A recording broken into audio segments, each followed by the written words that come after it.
ਵਾਹਿਗੁਰੂ ਜੀ ਕਾ ਖਾਲਸਾ ਵਾਹਿਗੁਰੂ ਜੀ ਕੀ ਫਤਿਹ। ਗੁਰੂ ਰੂਪ ਸਾਧ ਸੰਗਤ ਜੀਓ, ਧੰਨ ਗੁਰੂ ਗ੍ਰੰਥ ਸਾਹਿਬ ਜੀ ਮਹਾਰਾਜ ਦੀ ਇੱਕ ਪੰਕਤੀ ਨੂੰ ਹੀ ਆਧਾਰ ਬਣਾ ਕੇ ਥੋੜਾ ਜਿਹਾ ਸਮਾਂ, ਚੰਦ ਮਿੰਟ ਵਿਚਾਰ ਆਪ ਜੀ ਨੂੰ ਸਰਵਣ ਕਰਾਉਣ ਦੀ ਕੋਸ਼ਿਸ਼ ਕਰ ਰਹੇ ਹਾਂ। ਦੋਏ ਮਿਲ ਕਾਰਜ ਉਪਜੇ, ਰਾਮ ਨਾਮ ਸੰਜੋਗ।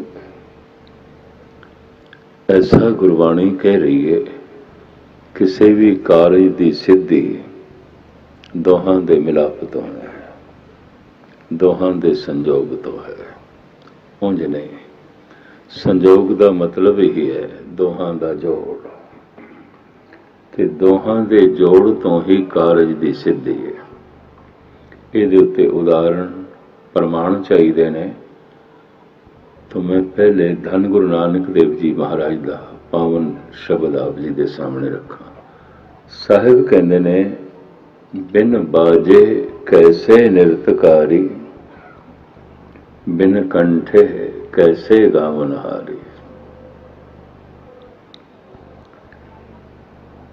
साज ते वज नहीं रहे, ताल ते पूरिया नहीं जा रहा, अगला नच रहा है, ये नचना नहीं होवेगा, टपना होवेगा। नचना ते वो आउंदा जो ताल दे च होवे। शरीर दी सारी हरकत धड़कन ताल दे च होवे, तो जो ताल दे च नहीं वो नचना नहीं है, टपना है। बिन कंठे कैसे गावनहारी। कोई मनुख संगीत दियां सारियां बारीकियां समझदा होवे। धन गुरु नानक देव जी महाराज दे बोल ने, चूंकि आप रहबर ने, गुरु ने, पर महान संगीतकार ने, महान कवि ने। उंज भी कहने ने, परमात्मा दे बोल गीत ते संगीत दे प्रगट होंदे ने। भागवत गीता, भगवान दे बोल ते गीत होंदे ने, गीता होंदे ने। हर महापुरुष जो प्रभु नाल जुड़ गया, उहदे अंदरों जद भी परमात्मा बोले, गीतां च बोले, संगीत दे च बोले। अमीर खुसरो भी इस तरह कहते ने, छुप गए वो साजे हस्ती छेड़ कर, अब तो बस आवाज ही आवाज है। हे खुदा, मैं ते देखना तू आवाज ही आवाज है। गीत ही गीत है, संगीत ही संगीत है। कहते ने, संगीत नूं ममानियत कर दिती सी औरंगजेब ने, क्योंकि इसनूं इस्लाम दे कुफर मनदे ने, संगीत लई थां नहीं है। ये गल वखरी है कि चोटी दे गायक, चोटी दे वजंत्री करीबन मुसलमान, लेकिन मस्जिद दे संगीत लई इजाजत नहीं है। मज़ारां ते सूफी लोग गांदे ने, शिया मुसलमान, सुन्नी मुसलमान नहीं गांदे। वो संगीत नूं हराम कह देंदे। किस बिना ते आखे ये कह नहीं सकते। औरंगजेब ने जब बंदिश ला दी राग ते, और बड़े भारी जरमाने ते सजावां कोई गावे, इहदे नाल संगीतकारां दे दिल टुटे। जद मनुख व्याकुल होवे, बेचैन होवे, दुखद होवे, रोण नूं जी करदा है। जद मनुख प्रसन्न चित होवे, आनंदित होवे, गाण नूं जी करदा है। तो राग दे अर्थ खुशी, राग दे अर्थ संगीत, गावना खुशी च निकलता है, आनंद च निकलता है। रागियां ने जनाजा कढ़िया दिल्ली विच,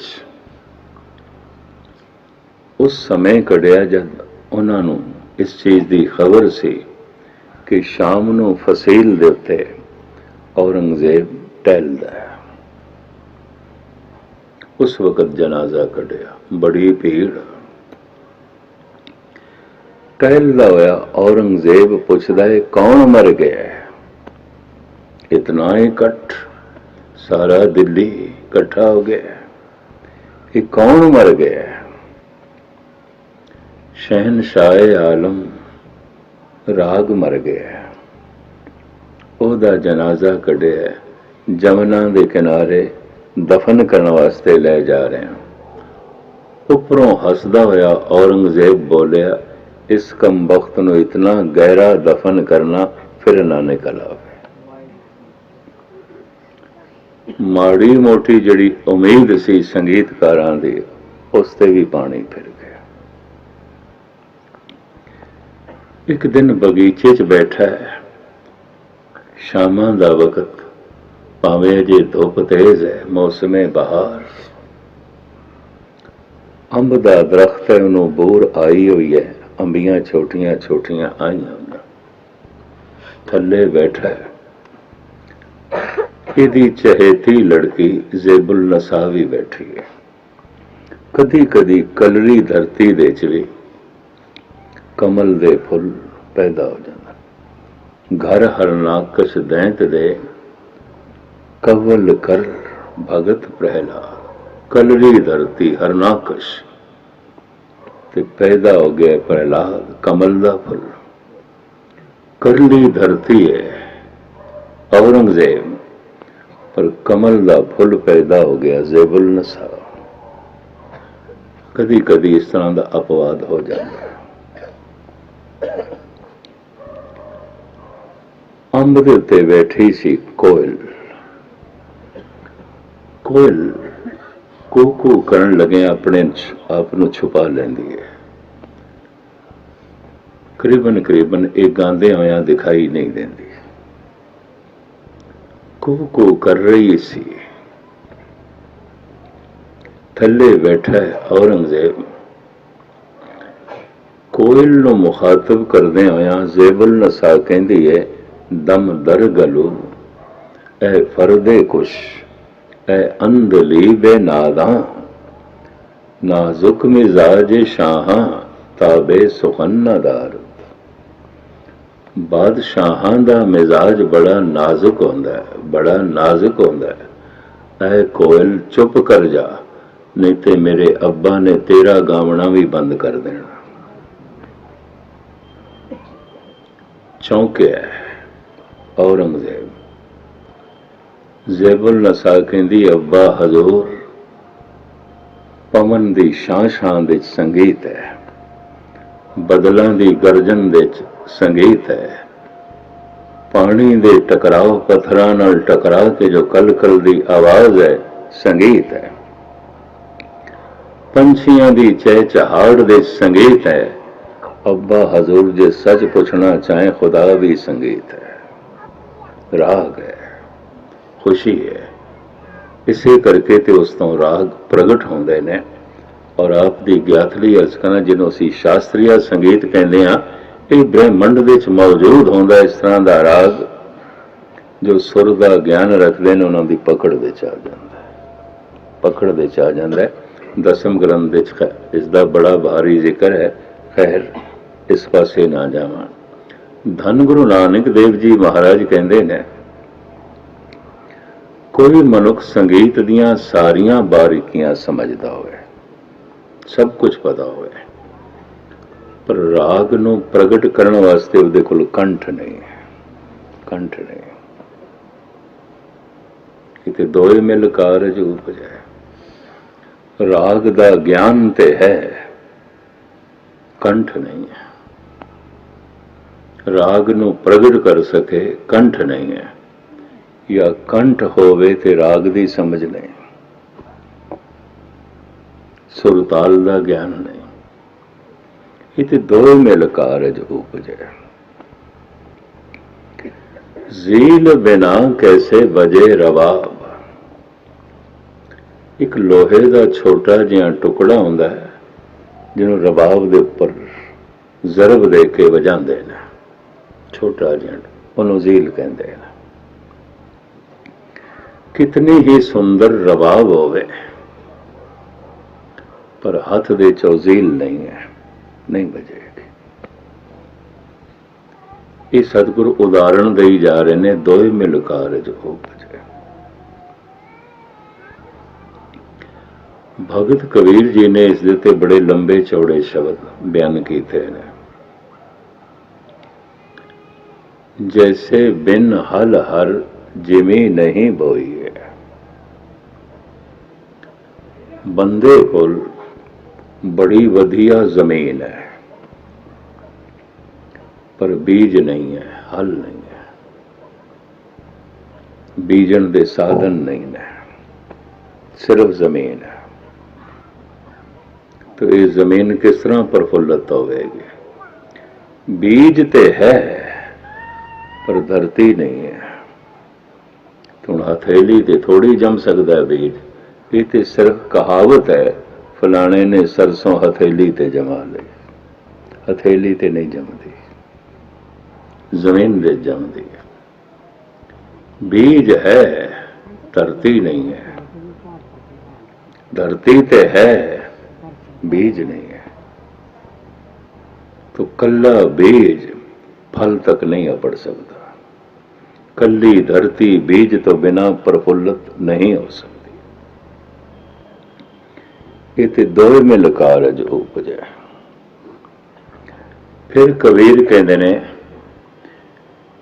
जैसे मात पिता बिन बाल न होई, बिंब बिना कैसे कपरे धोई। एक स्त्री मां होना चाहती है, मैं मां बन जावां। पुरुष तो बिना किवें मां बन सकती है। एक पुरुष पिता होना चाहता है, मैं पिता बन जावां। स्त्री तो बिना किवें बनेगा, किस तरह बनेगा? इत्थे दोए मिल कारज उपजै। वख वख कम ते कम कोई भी होवे, सिरे चढ़दा दोहां दे संजोग तो। माइक्रोफोन बड़ा कीमती होवे, बड़ा वधिया होवे, अच्छा सैट होवे, पर पिछों पावर नहीं आ रहा, रिकॉर्डिंग खोटा है, किहड़े काम दा? ते पावर ते आ रही है, माइक्रोफोन ही नहीं है, ये सारा सिस्टम ही नहीं है। तो फिर किस तरह अपनी आवाज नूं पहुंचाया जाएगा? ते दोए मिल कारज उपजै, तां खेड बनती है, उंज नहीं। साज पे है जैसे वाजा तबला, साज ते पे है, साजिंदा नहीं है, वजाण वाला नहीं है। वजाण वाला ते है, वजंत्री ते है, पर साज कोई नहीं। साज दी महिमा साजिंदे नाल प्रगट होंदी है, साजिंदे दी महिमा साज नाल प्रगट होंदी, उंज नहीं। दोए मिल कारज उपजै। बिंब बिना कैसे कपड़े धोए। मनुख कोल कपड़े दी मैल कटण वास्ते वधिया तो वधिया साबण होवे, वाशिंग पाउडर होवे, सारे साधन होण। पर कबीर कहंदे ने, पानी ना होवे, बिंब पानी नूं कहंदे, पानी नहीं है, सिर्फ साबण है, वाशिंग पाउडर है, पानी नहीं है। ते चलो पानी होवे ते साबण ना होवे, वाशिंग पाउडर ना होवे, फिर किस तरह कपड़े दी मैल कटोगे? ये ते पानी नूं साबण चाहिदा, साबण नूं पानी चाहिदा, दोहां दे संजोग नाल काम हो जांदा, कपड़ा साफ सुथरा हो जांदा। ते दोए मिल कारज उपजै। ਇਹਦੇ ਤੇ ਜਿਹੜੇ ਉਦਾਹਰਣ ਗੁਰੂ ਘਰ ਦੇ ਮਹਾਨ ਦਾਰਸ਼ਨਿਕ ਭਾਈ ਸਾਹਿਬ ਭਾਈ ਗੁਰਦਾਸ ਨੇ ਦਿੱਤੇ ਨੇ, ਤੇ ਬੜੇ ਬਾਕਮਾਲ।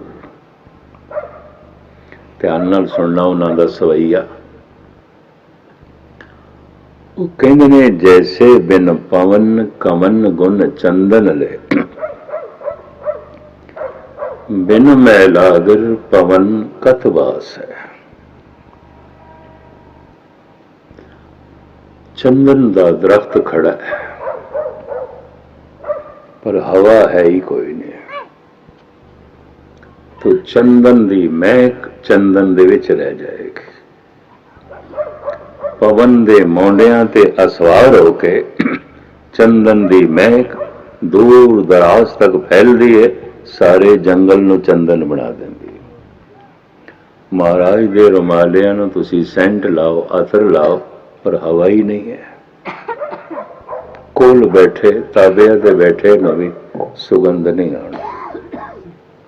ਤੁਸੀਂ ਆਪਣੇ ਕੱਪੜਿਆਂ ਨੂੰ ਸੈਂਟ ਲਾਓ, ਅਤਰ ਲਾਓ, ਕੋਈ ਵੀ ਪਰਫਿਊਮ ਲਿਆਓ, ਲੇਕਿਨ ਹਵਾ ਨਹੀਂ ਹੈ, ਹਵਾ ਨਹੀਂ ਹੈ।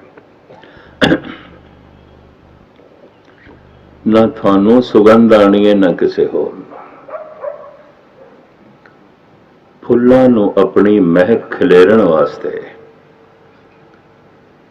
ਸੁਗੰਧਿਤ ਚੀਜ਼ਾਂ ਨੂੰ, ਅਤਰ ਤੇ ਸੈਂਟ ਨੂੰ ਆਪਣੀ ਮਹਿਕ ਖਿਲੇਰਨ ਵਾਸਤੇ, ਚੰਦਨ ਨੂੰ ਆਪਣੀ ਮਹਿਕ ਖਿਲੇਰਨ ਵਾਸਤੇ ਹਵਾ ਚਾਹੀਦੀ ਹੈ, ਪਵਨ ਚਾਹੀਦੀ ਹੈ। ਪਰ ਪਵਨ ਨੂੰ ਖੁਸ਼ਬੂਦਾਰ ਹੋਣ ਵਾਸਤੇ ਚੰਦਨ ਚਾਹੀਦਾ, ਫੁੱਲ ਚਾਹੀਦਾ, ਨਹੀਂ ਤੇ ਉਹ ਵੀ ਖੁਸ਼ਬੂਦਾਰ ਨਹੀਂ ਹੋ ਸਕਦਾ। ਇਹ ਤੇ ਦੋਵੇਂ ਮਿਲ ਕਾਰਜ ਉਪਜੈ, ਉਂਝ ਨਹੀਂ, ਉਂਝ ਨਹੀਂ।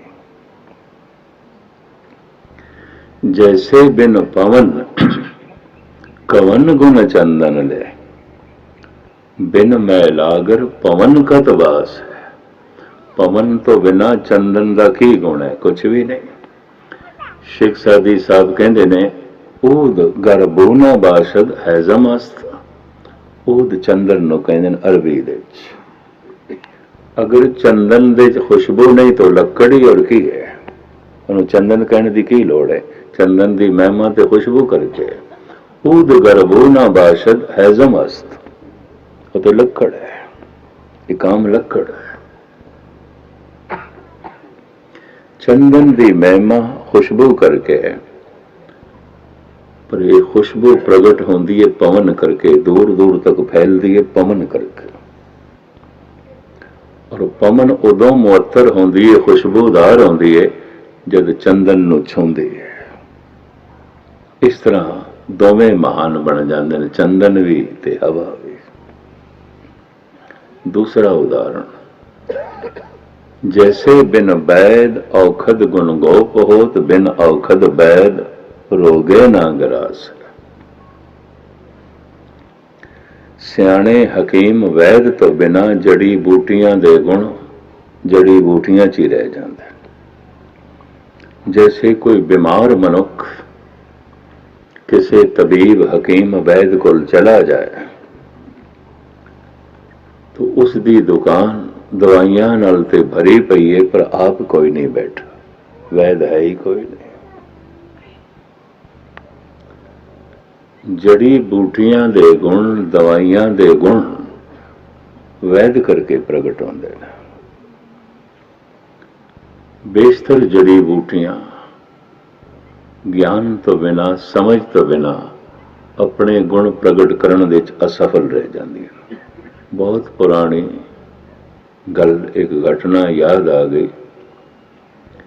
निर्मले साधुआं नाल जा रहे थे अमरनाथ, बहुत पुरानी गल, गालबन में 40 साल के अंदाजा हो गया। रस्ते च पिछों घाटी आंदी है, मैं अबूर कीती चढ़े ते शेषनाग तक पहुंचे। ये पेंडा कोई 20-22 मील का सी ते थक के चूर हो गया। रात उत्थे कटनी सी, पर रात नींद ना आवे, ठंड बड़ी भयंकर ठंड। कश्मीर गौरमेंट ने सिर्फ खैमे बनाए हुए सन अराइयां वास्ते, किराए ते मिलते सन तंबू। तंबू विच नींद ना आवे, ठंड, भावें कपड़े सारे मैं गर्म पाए, 2-2 स्वेटरां पाइयां, ऊपर 2-2 कंबल है, पर ठंड आ